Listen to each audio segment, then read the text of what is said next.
नाही, मी त्या दिवशी साताऱ्यात जे माझं म्हणजे स्टेटमेंट किंवा दिलं होतं, माझं तर मत असं आहे की हे मुद्दामून म्हणजे महाराष्ट्र अशांत करण्याचा प्रयत्न चाललाय का हे बघितलं पाहिजे. एकीकडं छत्रपती शिवाजी महाराज, त्याच्यानंतर डॉक्टर बाबासाहेब आंबेडकर, आता एखाद्या दिवस उद्या महात्मा फुलेंवर काहीतरी येईल आणि कुणावर काहीतरी येईल. मग असं हे जे आहे हे मुद्दामून राज्यामध्ये अशांतता काही मार्गानं पसरवायची का, हा प्रयत्न चाललाय का हे, आणि म्हणजे सरकारनं कार्यवाही तर केलीच पाहिजे. आणि माझं तर मत असं आहे की एकदा उदाहरण घडलं पाहिजे कायद्याचं.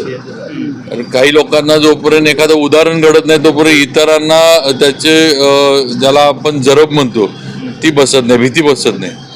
तर हे महापुरुषांवर वक्तव्य करणं हे सोपं नाही आणि ते खपवून घेतलं जाणार नाही. हे 100% शासनानं म्हणजे कायद्याचा जे काय असेल तो वापर करून केलं पाहिजे. खरं तर यासाठी काही विशेष कायदा तयार नाही, कायदा झाला पाहिजे, कायदा होऊ दे. पण माझं म्हणणं आहे, आज ज्या काही घटना घडतात ह्यात आत्ताचा जो कायदा आपल्याकडे आहे त्या कायद्यामध्ये जी कडक शिक्षा करता येईल ती, आणि मला खात्री आहे की मुख्यमंत्री महोदय याच्यावर योग्य विचार करून या बाबतीमध्ये हे जे प्रकार घडतात हे कायमचे थांबण्यासाठी योग्य ती कार्यवाही गृह विभागाच्या माध्यमातून करते. राजे, खरं तर याच्यामध्ये असा आहे की विरोधक असा आरोप करत आहेत की हे भाजपचे आहेत, भाजपच्या प्रचारात होते आणि हे जाणीवपूर्वक असं करतात. असं काय नाही बघा, ते कलाकार आहेत. आता कलाकार एखादा कुठल्या प्रचारात आला की तो त्या पक्षाचा होतो असं म्हणू शकत नाही. कलाकार आहेत आणि आपल्याला कलाकारांचा मान सन्मान आपण सगळेजण ठेवतो, पण कलाकारांनी पण त्यांच्या कलेच्या पुरतं थोडं मर्यादित राहावं. असे वक्तव्य अशा पद्धतीनं ज्याचे पडसाद समाजामध्ये उमटतात असे कलाकारांनी पण करू नये.